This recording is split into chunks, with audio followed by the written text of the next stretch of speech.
Good morning. આજે આપણે એક નવા લેસનની શરૂઆત કરીશું. Lesson number 8. પાઠનું ટાઇટલ છે અખાનો સંસાર ત્યાગ અને તેના લેખક છે ચંદ્રવદન મહેતા.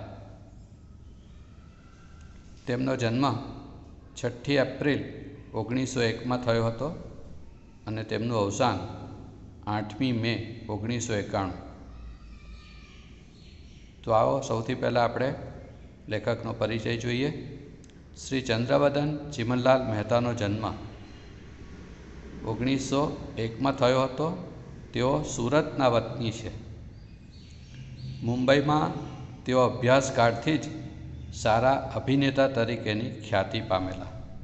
એટલે કે જેઓ જ્યારે ભણતા હતા મુંબઈમાં ત્યારે ખૂબ સારા એક્ટર તરીકે ફેમસ થઈ ગયા હતા. આકાશવાણીના વિવિધ કેન્દ્રો પર સેવાઓ આપ્યા પછી તેઓ વડોદરામાં વસતા હતા.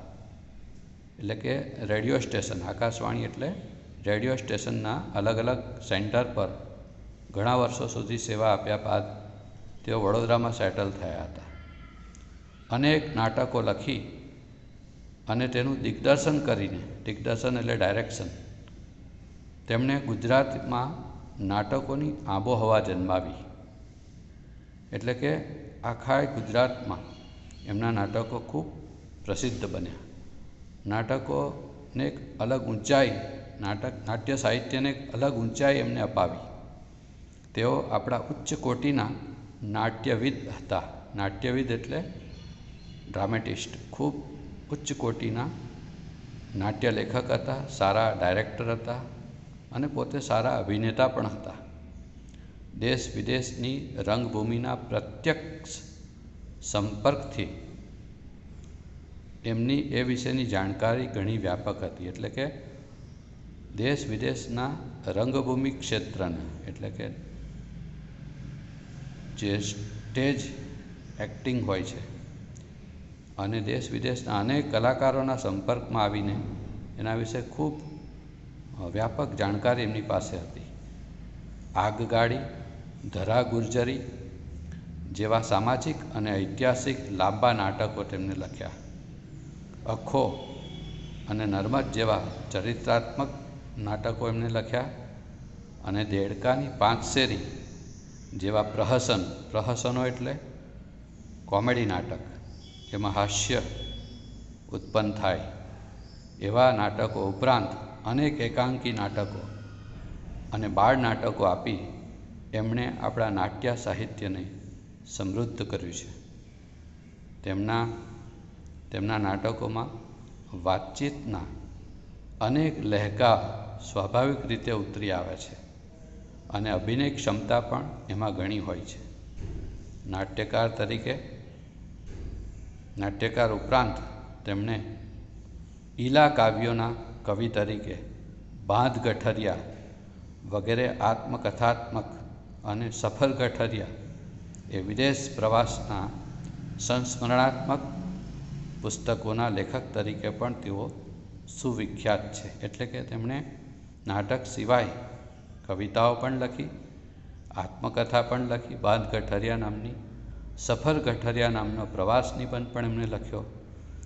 એટલે કે સાહિત્યના અલગ અલગ ક્ષેત્રોમાં પોતાની કલમ ચલાવી, અલગ અલગ શૈલીમાં.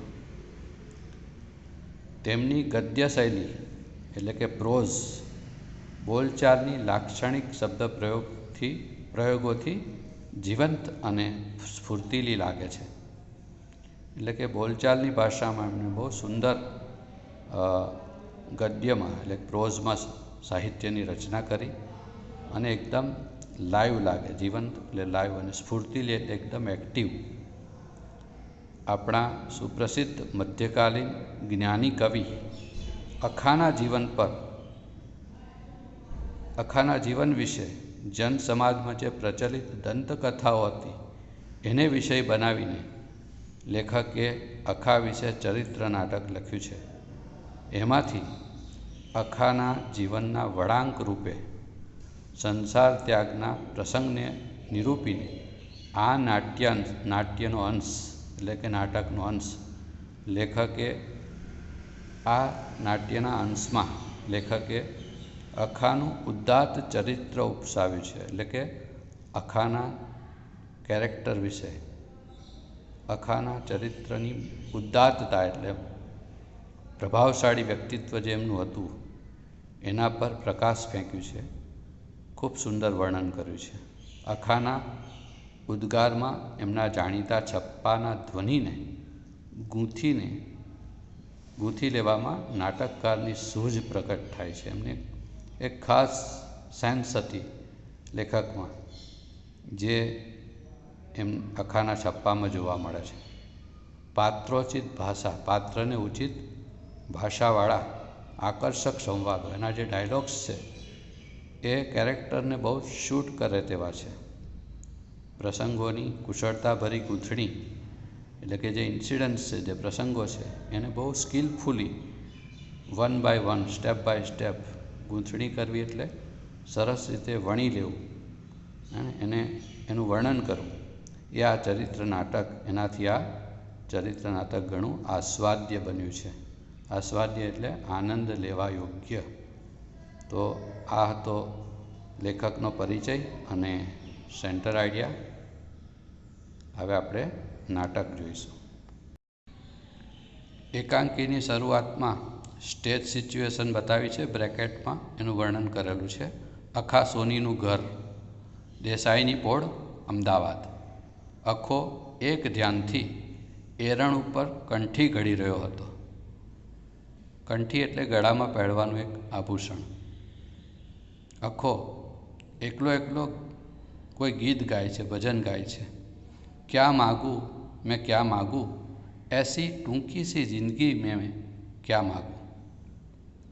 એટલામાં એક ગ્રાહક આવે છે. ગ્રાહક એટલે ગ્રાહક, બરાબર, કસ્ટમર. ગ્રાહક કહે છે, આટલા બધા ધ્યાનથી કોની કંઠી ઘડી રહ્યા છો? અખો કહે છે, ઓહો, આવો આવો લાલદાસ શેઠ, તમે ક્યારે આવ્યા? લાલદાસ શેઠ કહે છે, ધ્યાન ક્યાં છે તમારું? કંઈ ખૂબ કાળજીથી કંઠી ઘડી રહ્યા છો ને? કોની છે? અખો કહે છે, ગ્રાહકની નથી શેઠ. લાલદાસ શેઠ કહે છે, એ તો હોય જ ને, નહીં તો આટલા બધા ધ્યાનથી ઘડો ખરા? તમારા માટે બનાવો છો એમ? ટંકશાળમાં કંઈ હાથ પડ્યો લાગે છે, હે ને? તમારા માટે જ બનાવતા હોય એવું લાગે છે. ટંકશાળમાંથી કોઈ હાથ પડ્યો લાગે છે, એટલે કે ખૂબ ફાયદો થયો છે. ટંકશાળ એટલે શું? જ્યાં સોના ચાંદીના સિક્કાનું છાપકામ થતું હોય, હે ને, બનતા હોય. રાજાના દરબારમાં અખા એ સમયે ત્યાં નોકરી કરતા હતા. એટલે આ લાલદાસ શેઠ એમને એવું કહે છે. અખો કહે છે, અરે એ શું બોલ્યા? કોઈ સાંભળશે તો અમસ્તા જ આપણને બંનેને ગુનેગાર ગણશે. આવું કેમ બોલો છો તમે? કોઈ સાંભળી જશે તો આપણને આમ જ સમજતા જ, એટલે આમ જ વગર કારણે, વગર વાંકે આપણને ગુનેગાર ગણશે અને રાજાના સૈનિકો આવીને આપણને બંનેને પકડી જશે, હે ને? લાલદાસ કહે છે, ના રે ના, હું તો મસ્કરી કરું છું, હું તો મજાક કરું છું. અખો કહે, અરે શેઠ, અરે હા શેઠ, તમારા પેટમાં તો પાપ નથી, હે ને? તમે તો નિર્દોષ ભાવે કહો જ છો, આવું મજાક કરો છો. પણ આપણા લોક અદેખાઈમાં પૂરા છે. આપણા જે લોકો છે એ બહુ ઈર્ષાળુ છે. અદેખાઈ એટલે ઈર્ષા કરે છે, જેલસ છે. બાદશાહની ટંકશાળ એટલે પ્રામાણિકતાનું અને ચોકસાઈ ન હોય તો મારા જઈએ, હે ને? રાજાની, બાદશાહની, અહેમદ શાહ રાજા એ સમય હતા અમદાવાદમાં. એની ત્યાં જ્યાં સિક્કા છપાતા હતા એને ટંકશાળ કહેવાય. એ ટંકશાળમાં જે કામ કરવું હોય તો એકદમ પ્રામાણિક રહેવું પડે, ઓનેસ્ટ રહેવું પડે અને પરફેક્ટ કામ કરવું પડે, ચોકસાઈથી. જો એ ન હોય તો આપણે મારા જઈએ, એટલે કે રાજા આપણને મારી નાખે, જીવવા જ ન દે. લાલદાસ કહે છે, હું ક્યાં નથી જાણતો અને હું તમને ન ઓળખું? નહીં તો તમારા બારણે આવું ખરો, અને મને ખબર જ છે, હું તમને સારી રીતે ઓળખું છું. તમે ખૂબ ઈમાનદાર છો, પ્રામાણિક છો. નહીં તો હું તમારા બારણે, તમારી દુકાને આવું ખરો? અખો કહે છે, એ ખરું, પણ શેઠ, આજે તો જ્યાં જુઓ ત્યાં ચાડી ચુગલી નિંદા પ્રપંચનો પાર નથી, હે ને? આજે સમાજમાં જ્યાં જુઓ ત્યાં લોકો એકબીજાની ચાડી કરે છે, ચુગલી કરે છે, એટલે કે નિંદા કરે, તમારી બુરાઈ કરતા હોય છે. પ્રપંચ એટલે છળકપટ કરતા હોય છે. આનો કોઈ પાર નથી. ચારે બાજુ આવું કલુષિત વાતાવરણ જોવા મળે છે. લાલદાસ કહે છે, ખરું છે ભાઈ, ખરું છે. આજે કોઈની ચડતી કોઈથી દેખી ખમાતી નથી, કોઈની પ્રગતિ કોઈનાથી જોવાતી નથી. કોઈ પ્રગતિ કરે, આગળ વધે તો એ સહન થતું નથી. લોકો ઈર્ષાની અગ્નિમાં બળે છે જાણે. લોકોને શું, પણ કહો તો ખરા, આ કંઠી કોની છે? આ કોની છે? અખો કહે છે, અમારા પડોશમાં જમનાબેન છે ને, એમની કંઠી છે. લ્યો, તમારાથી કંઈ છાનું છે? તમારાથી હું થોડું છુપાવવાનો છું. મૂળ વાત એમ છે કે એના 300 રૂપિયા મને સોંપી મૂક્યા હતા. એટલે કે જમનાએ, જેને હું મારી ધર્મની બહેન માનું છું, એણે મને 300 રૂપિયા આપી રાખ્યા હતા.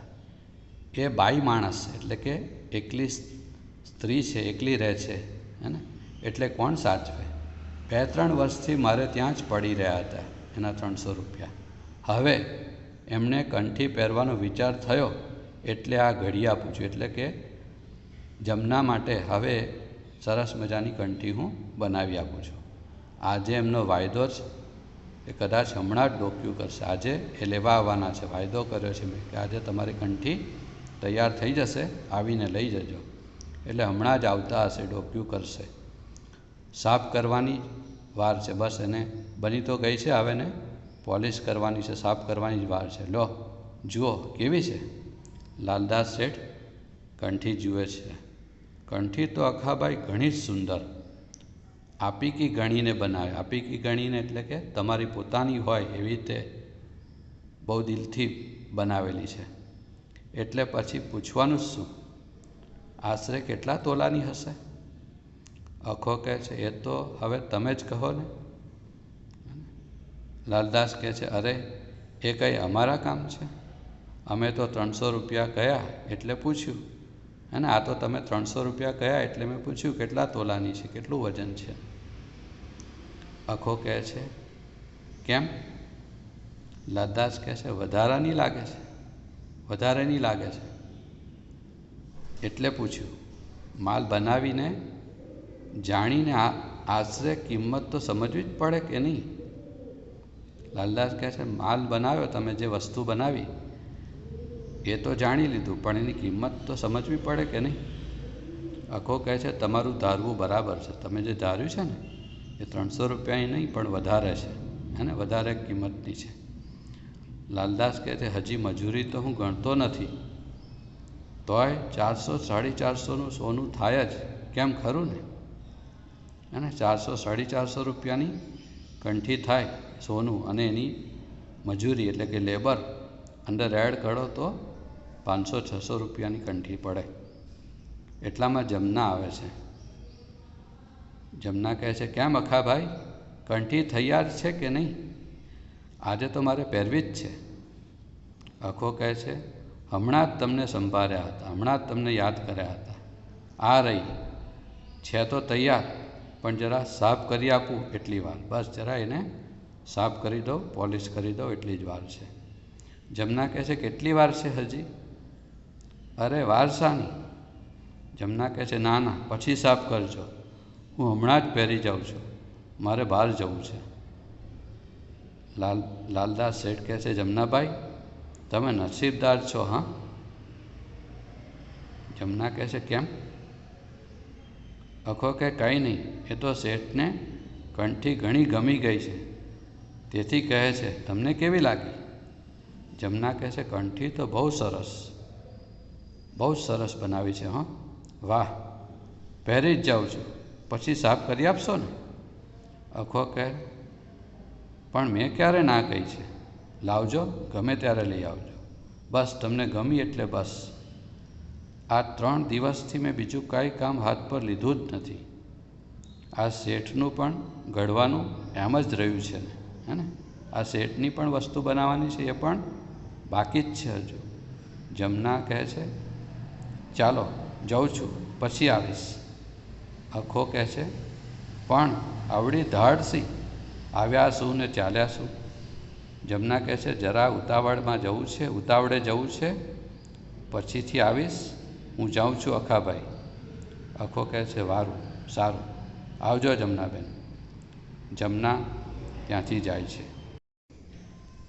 અખો લાલદાસ શેઠને એમના કડા ક્યારે બનાવી આપશે, કયા વારે, એ વાત કરતો હતો. એટલામાં જ એક અવાજ આવે છે, એ अखेदास सोनी का घर किधर है? अखो कहे छे, इधर है भाई, इधर आओ.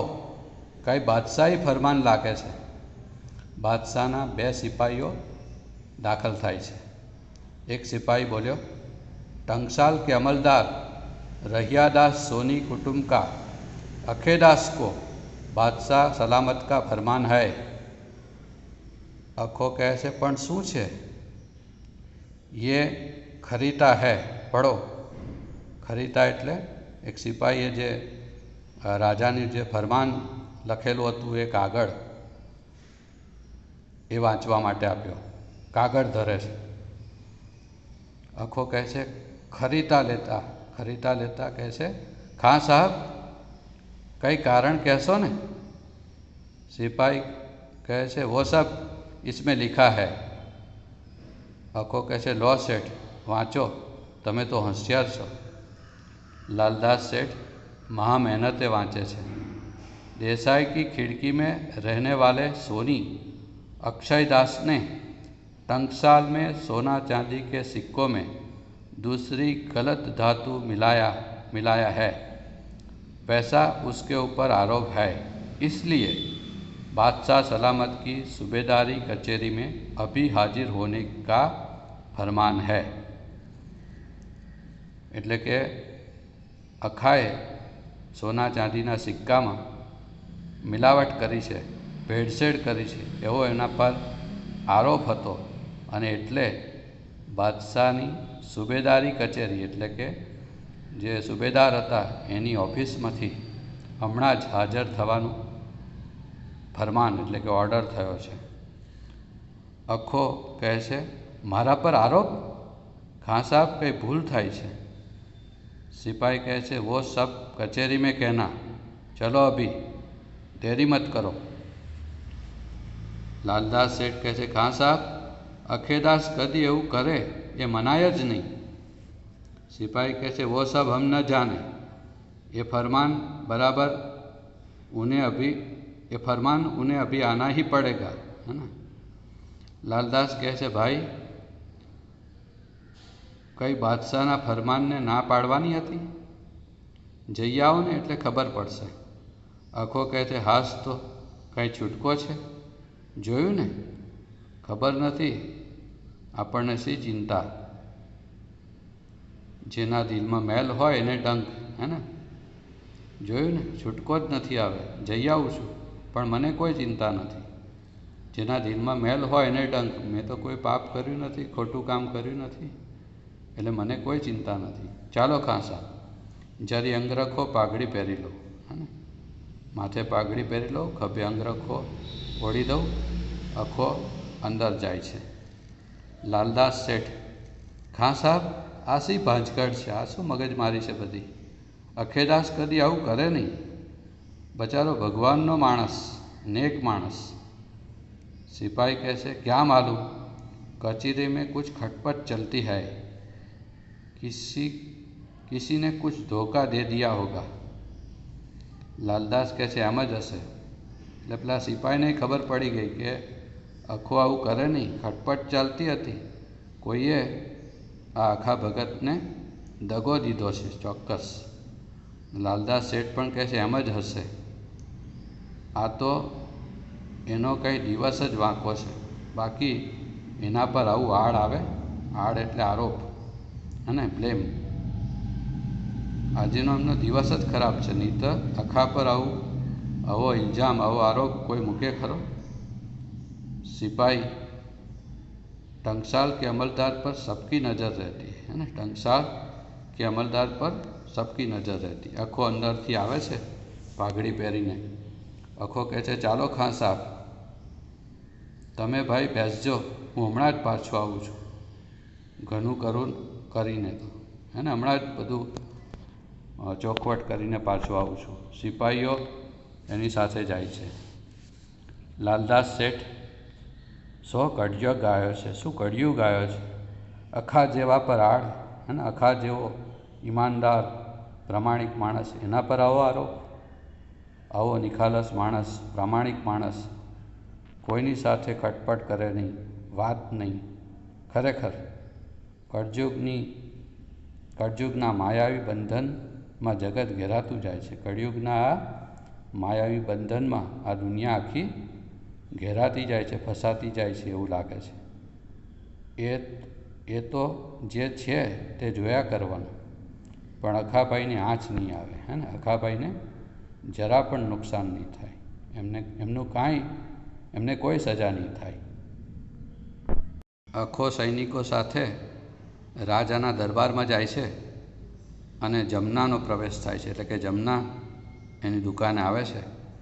જમના કહે છે કેમ અખેભાઈ નથી? લાલદાસ કહે છે ના, કચેરીમાં ગયા છે। જમના કહે છે કચેરીમાં?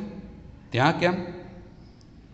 લાલદાસ કહે છે એમના પર સોના ચાંદીમાં હલકી ધાતુ ભેળવવાનો આરોપ મુકાયો છે, તે બાદશાહના સિપાહી આવીને લઈ ગયા। જમના કહે છે હાય હાય, અખેભાઈ પર આવો આરોપ? શું કહો છો?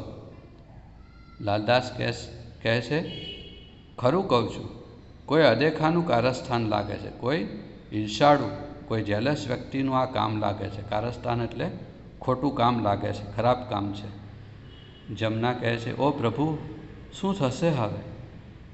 લાલદાસ કહે છે સિપાહીઓ કહેતા હતા કે કોઈની કાન ભંભેરણી છે એટલે છૂટીને આવશે। કોઈએ બાદશાહ વિરુદ્ધ, અખા વિરુદ્ધ કોઈએ કાન ભંભેરણી કરી છે એટલે તરત છૂટીને આવશે જ। તમે અહીં બેસો ને, હું દરબારમાં જતો આવું, મને પણ ચિંતા થાય છે। જમના કહે છે હા હા, હું અહીં જ બેઠી છું, તમે જલ્દી આવો અને કંઈ ખબર પડે તો તરત મને કહી જજો। અખેભાઈને કંઈ થાય તો નહીં ને, એ જોજો હા। અને લાલદાસ શેઠ ત્યાંથી જાય છે। જમના અરે રે, મારા જ પાપનું ફળ તો નહીં હોય ને,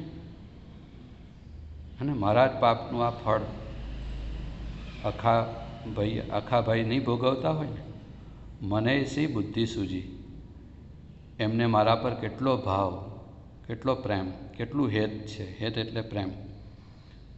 મારા એની પાસે મૂકેલા 300 રૂપિયા પર મેં અવિશ્વાસ કર્યો અને કંઠીને બહાને એ લેવાનો મનસૂબો તૈયાર કર્યો। મનસૂબો એટલે યોજના બનાવ્યો, પ્લાન કર્યો હતો। એણે બિચારાને કેટલા હોંશથી આ કંઠી કરી આપી। કીધી તો કીધી, હે ને, સરસ મજાની કંઠી તો બનાવી આપી, એમાં ગાંઠના 100 રૂપિયા પણ ઉમેર્યા। અખાએ પોતાના 100 રૂપિયાનું સોનું અંદર ઉમેર્યું। એટલું જ કર્યું તો મેં મૂર્ખીએ એના પર અણવિશ્વાસ આણીને કંઠીની બીજા ચોકસી પાસે કિંમત કરાવી। અરે રે, મને આ શું સૂઝ્યું?